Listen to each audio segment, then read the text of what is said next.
Bonjour, chers amis auditeurs et auditrices.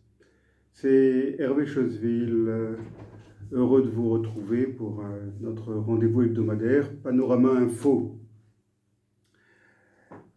Le 19e sommet de l'Organisation internationale de la francophonie, qui s'était ouvert vendredi 4 octobre à Villers-Cotterêts, s'est achevé le lendemain sous la nef du Grand Palais à Paris.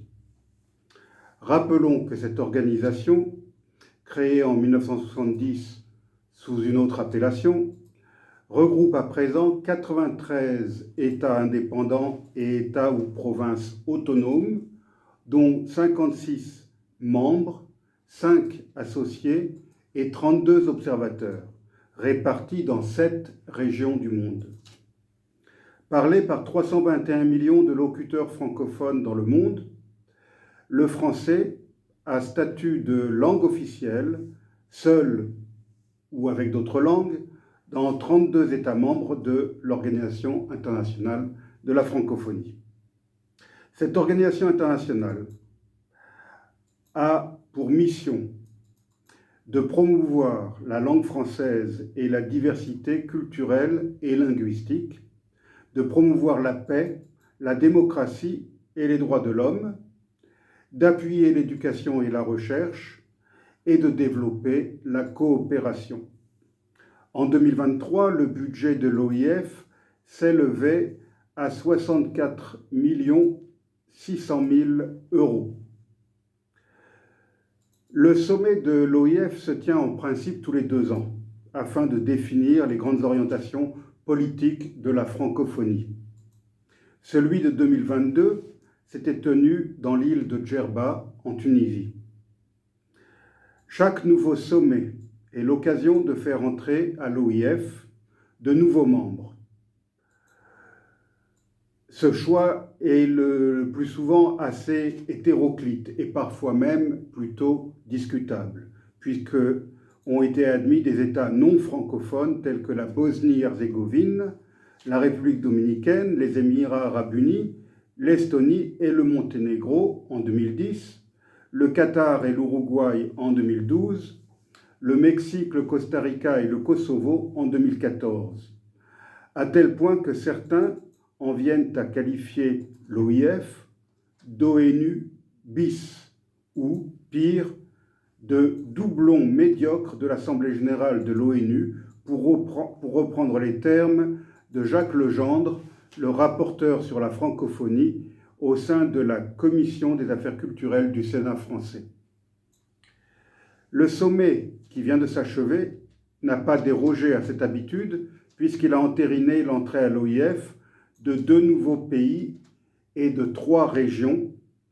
C'est le cas notamment de l'Angola lusophone, qui devient observateur, tandis que le Ghana anglophone a changé de statut en devenant membre à part entière. Les autres nouveaux arrivants sont le Chili, l'État allemand de la Sarre, la Nouvelle-Écosse, qui est une province atlantique du Canada, et la Polynésie française, région autonome qui, comme son nom l'indique, est toujours française. Avec ces nouvelles admissions, l'institution est donc passée de 88 à 93 États membres associés ou observateurs. J'aimerais maintenant ouvrir une petite parenthèse au sujet de la Sarre, le plus petit des Landes allemands et qui est le voisin de la Lorraine et du Luxembourg. Certes, cette contrée est allemande, plus personne de nos jours ne le conteste. Cependant, il convient de se souvenir que la ville de Sarre-Louis fut française pendant plus d'un siècle, de 1680 à 1813, et que, de 1792 à 1955, la Sarre a changé 8 fois de nationalité. À la fin du premier conflit mondial, le traité de Versailles a détaché la Sarre de l'Allemagne vaincue pour en faire le territoire du bassin de la Sarre, occupé et gouverné par la France sous mandat administratif de la Société des Nations, l'ancêtre de l'ONU. En 1935, la Sarre fut rendue à l'Allemagne à la suite d'un référendum d'autodétermination qui vit plus de 90% des électeurs sarrois se prononcer en faveur de la réunification avec l'Allemagne. Après la Seconde Guerre mondiale, la Sarre devint un petit État semi-autonome, réorganisé en tant que protectorat, placé sous administration militaire française dans l'Allemagne occupée par les Alliés. Le 15 décembre 1947, les conseillers sarrois adoptèrent une constitution faisant de la région un véritable État indépendant sous le nom de Saarland. Cette indépendance fut même reconnue officiellement au sein des instances internationales. Une décennie plus tard, les accords de Luxembourg, signés par la France et la République fédérale d'Allemagne le 27 octobre 1956, aboutirent au rattachement politique de la Sarre à l'Allemagne de l'Ouest sous la forme d'un Land. L'histoire et la géographie ont placé la Sarre, comme la Lorraine et l'Alsace, aux confins de la francophonie et du monde germanique. Ce Land, sans doute le plus francophone de tous les Landes allemands, avait donc toute sa place au sein de l'Organisation internationale de la francophonie, même si ce n'est qu'en qualité, pour le moment, d'observateur. La langue française est la principale langue étrangère en Sarre. Elle est comprise et parlée par environ 43% de sa population. À noter aussi la présence en Sarre de nombreux descendants de huguenots protestants français, ce qui fait que les noms de familles d'origine française y sont assez nombreux. En 2007, le français a remplacé l'anglais dans les écoles. Il y est donc devenu la première langue étrangère obligatoire. Il est à noter que la Sarre est le seul land allemand à avoir fait du français une seconde langue obligatoire dans les lycées. Plus d'un élève sur deux apprend le français en Sarre, car son enseignement y détient une exclusivité dès le primaire à partir de l'âge de 8 ans, et ce, jusqu'à l'âge de 19 ans. En janvier 2014, l'État sarrois a annoncé sa volonté de rendre le Land entièrement bilingue français-allemand d'ici à 2043.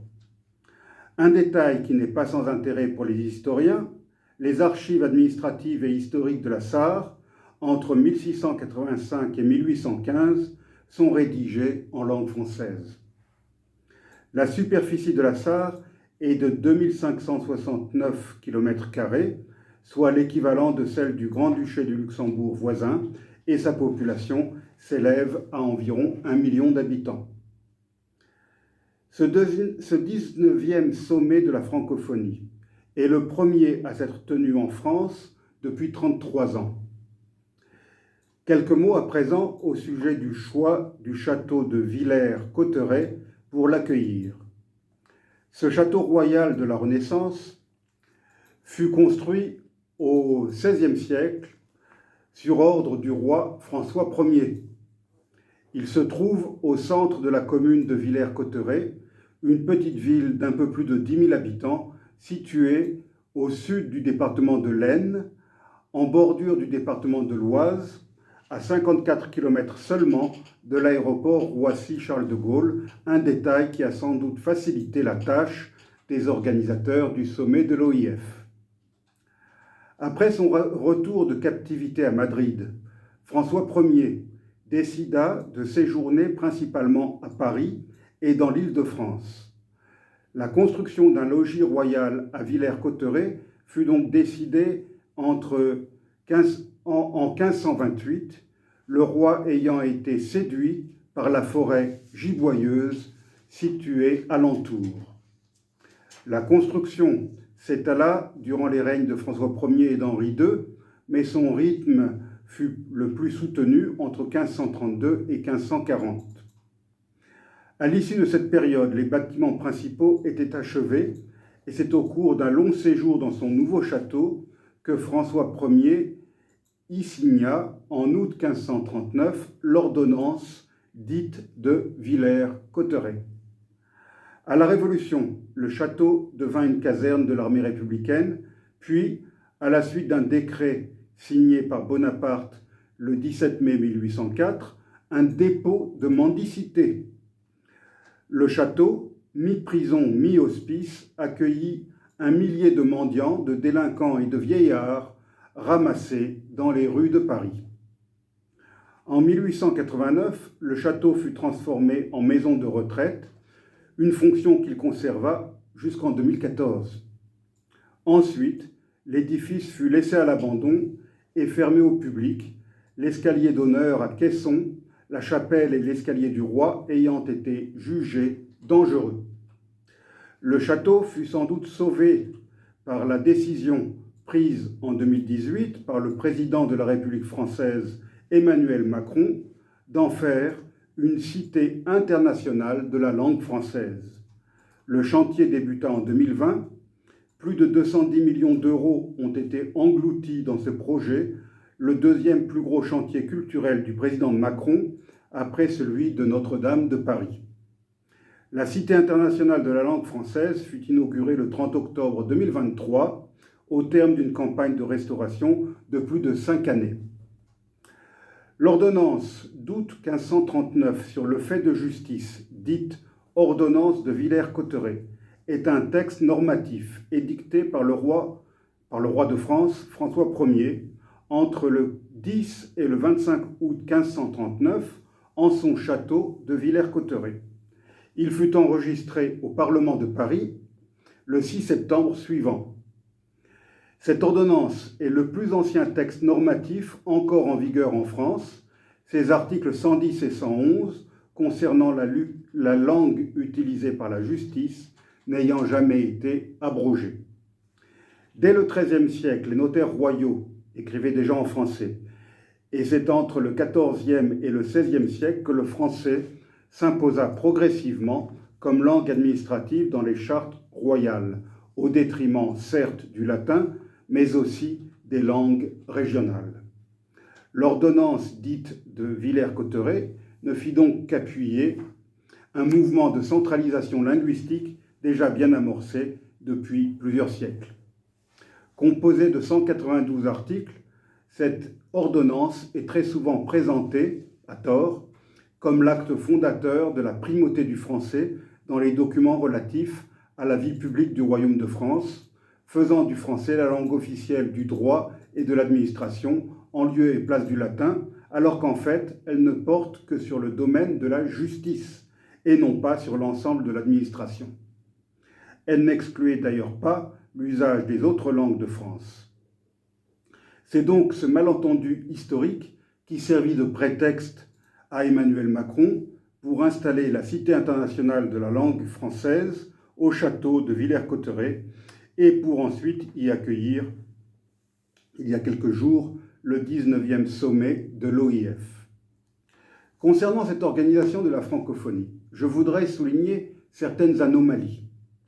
L'un des principaux pays francophones dans le monde, l'Algérie, s'est toujours refusé à en faire partie, alors que son premier président, Ahmed Ben Bella, n'avait pas hésité à affirmer que la langue française était, dans son pays, une prise de guerre.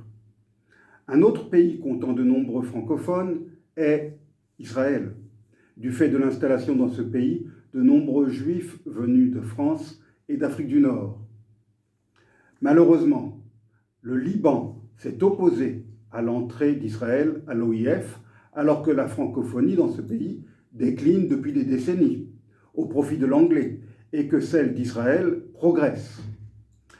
Étranges anomalies lorsque l'on constate qu'à chaque sommet, de nouveaux États sont admis au sein de l'OIF, alors que dans ces pays, la francophonie n'existe pratiquement pas ou qu'elle y est très marginale, contrairement à l'Algérie et à Israël, où le français est pratiqué quotidiennement par des millions de locuteurs.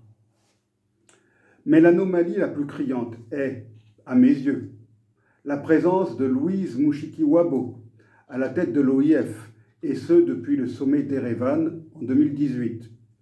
Sa désignation comme secrétaire général de l'OIF fut imposée par le seul Emmanuel Macron aux autres chefs d'État et de gouvernement et au grand déplaisir du Premier ministre canadien qui ne parvenait pas à comprendre pourquoi la secrétaire générale sortante, la Canadienne Michaëlle Jean, ne serait pas reconduite dans ses fonctions pour un second mandat, comme il est d'usage au sein de l'OIF. En fait, l'imposition de ce choix était le fruit d'obscures tractations entre Emmanuel Macron et le dictateur rwandais Paul Kagame. Depuis son arrivée au pouvoir par la force en 1994, ce brutal autocrate n'avait eu de cesse que d'éradiquer la langue française dans son pays. Le Rwanda, comme le Burundi, avait été administré par la Belgique depuis l'éviction de la puissance coloniale allemande durant la Première Guerre mondiale. Il était donc devenu un pays largement francophone, le français étant la langue de l'administration et de l'éducation. Cet état de fait perdura après l'indépendance en 1962 et le Rwanda devint tout naturellement un membre actif de la francophonie. Mais Paul Kagame avait grandi en exil en Ouganda, pays anglophone. Le fait qu'il ignore le français et que les gouvernements français successifs avaient soutenu le régime précédent lui ont fait détester la France et sa langue. C'est donc tout naturellement qu'il fit en sorte de remplacer de manière autoritaire le français par l'anglais dans le système éducatif du Rwanda, ainsi que dans tous ses actes officiels. Or, le Rwanda ne disposait pas des instituteurs et des professeurs capables d'enseigner en anglais, et ce brutal changement de langue d'enseignement a abouti à une catastrophe dans la plupart des écoles du pays, en dehors des écoles privées de la capitale, Kigali, qui, elles, avaient les moyens de s'offrir les services d'enseignants anglophones compétents. Seuls les enfants d'une petite élite privilégiée, proche du régime, ont donc accès à de telles écoles. Qui était la ministre des Affaires étrangères du Rwanda lors de ce changement linguistique fondamental et quelque peu brutal?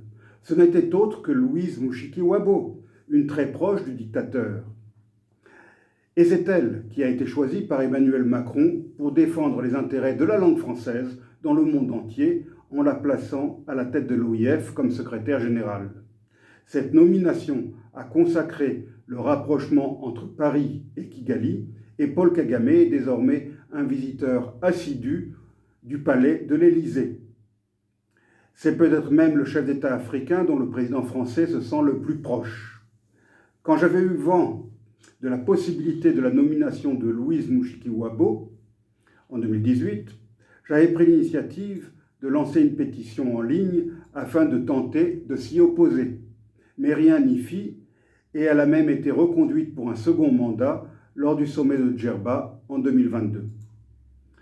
Pourtant, non seulement le Rwanda de Paul Kagame a éradiqué la langue française, mais depuis 1996, il a envahi, saccagé et pillé le grand pays voisin, la République démocratique du Congo, l'ancien Zaïre. Les guerres sans fin qu'il a causées, en particulier dans la partie orientale du pays, ont causé la mort de millions de Congolais. Or, ce pays, par le nombre d'habitants, sans doute plus de 100 millions aujourd'hui, est le premier État francophone au monde, loin devant la France et devant le Canada. Dans son discours d'ouverture du 19e sommet, le président Macron a évoqué la guerre d'Ukraine et a même nommément désigné l'agresseur, à savoir la Russie. Il a aussi évoqué la situation de guerre prévalant au Proche-Orient et il a défendu avec emphase la souveraineté du Liban face aux agressions extérieures. Que n'a-t-il aussi pris la défense de la République démocratique du Congo, dont la souveraineté est piétinée par son voisin rwandais depuis 28 années. Pourtant, je l'ai déjà souligné, la RDC est, par le nombre d'habitants, le premier pays francophone de la planète, alors que l'Ukraine n'est pas du tout francophone et que la francophonie au Liban est plutôt déclinante. Cette grave omission dans le discours présidentiel n'a d'ailleurs pas échappé au président de la République démocratique du Congo, Félix Tshisekedi, qui était présent au premier rang, à quelques mètres de Paul Kagame. C'est sans doute cette omission présidentielle qui l'a convaincu que sa présence n'était plus nécessaire à ce sommet. Il a ainsi brillé par son absence lors de la seconde et dernière journée du sommet qui s'est déroulée au Grand Palais à Paris. Ce 19e sommet a donc abouti à un sérieux incident diplomatique entre la France, puissance invitante, et la République démocratique du Congo, principal pays francophone. Et ce n'est pas le discours de clôture d'Emmanuel Macron qui a pu atténuer les effets désastreux de son discours de Villers-Cotterêts. En effet, s'il a bien prononcé quelques phrases au sujet de la situation dans l'est de la RDC, il a aussi repris des éléments de langage de la propagande de Paul Kagame servant à justifier l'intervention du Rwanda dans ce pays. Le président français, s'il a effectivement réclamé le retrait des forces étrangères de la RDC, a aussi demandé le désarmement des forces démocratiques de libération du Rwanda et la fin de prétendus discours de haine. Rappelons que si les FDLR sont bel et bien un groupe armé d'opposition rwandais, elles opèrent exclusivement en territoire congolais et n'ont pas mené d'attaque en territoire rwandais depuis des lustres. Elles ne constituent donc pas une menace sérieuse pour le régime de Paul Kagame, alors que le M23 est lui un groupe armé initié et équipé par ce régime et qu'il occupe une partie de la province congolaise du Nord Kivu, y commettant de nombreuses atrocités et pillant en toute impunité. Il n'était donc pas correct pour Emmanuel Macron de mettre sur le même plan les FDLR et le M23, d'autant que ce dernier est en grande partie composé d'éléments issus de l'armée rwandaise. Enfin, les discours de haine évoqués par le chef de l'État français sont l'un des prétextes avancés par Paul Kagame pour justifier l'action du M23 en République démocratique du Congo. Les dirigeants de ce groupe armé, à dominante Tutsi, dénoncent en effet régulièrement les discriminations et les discours de haine dont les Tutsis congolais seraient les victimes en République démocratique du Congo. Or, il s'agit là d'un prétexte justifiant maladroitement l'invasion et l'occupation d'une partie du territoire congolais, car la discrimination invoquée est imaginaire et les discours de haine, s'ils existent, ne sont pas le fait des autorités congolaises, mais de personnes isolées et non représentatives de la classe politique du pays. En reprenant de tels arguments, Emmanuel Macron n'a fait qu'aggraver la mésentente entre la France et la République démocratique du Congo, et il a encore avivé le ressentiment du président congolais à son égard. En misant tout sur le petit Rwanda pour définir une politique africaine se voulant différente de celle de ses prédécesseurs, Emmanuel Macron n'a-t-il pas fait une grossière erreur qui pourrait lui être reprochée pendant longtemps? Non seulement le régime criminel de Paul Kagame est infréquentable à plus d'un titre, mais le Rwanda est aussi un petit pays enclavé et dépourvu de ressources, où la langue française a été éradiquée. N'eût-il pas mieux valu jouer la carte du Congo-Zaïre, un immense pays francophone, riche en ressources naturelles multiples, qui pourrait devenir dans les décennies à venir le Brésil de l'Afrique? Après avoir été évincée de l'Afrique sahélienne, la France risque de payer très cher l'erreur stratégique de son actuel président. En matière de politique étrangère, Emmanuel Macron a multiplié les erreurs d'appréciation et les choix néfastes, et pas seulement en Afrique. Le fait qu'il ait réclamé l'arrêt des livraisons d'armes à Israël 2 jours seulement avant les commémorations du pogrom du 7 octobre 2023 et du Nouvel An juif est une preuve d'amateurisme diplomatique et pour le moins d'insensibilité. La nomination au poste de ministre des Affaires étrangères d'un homme à lui, totalement inconnu et ayant très peu d'expérience, illustre bien cet amateurisme et confirme l'effacement rapide du rôle de la France, que ce soit en Afrique ou au Proche-Orient.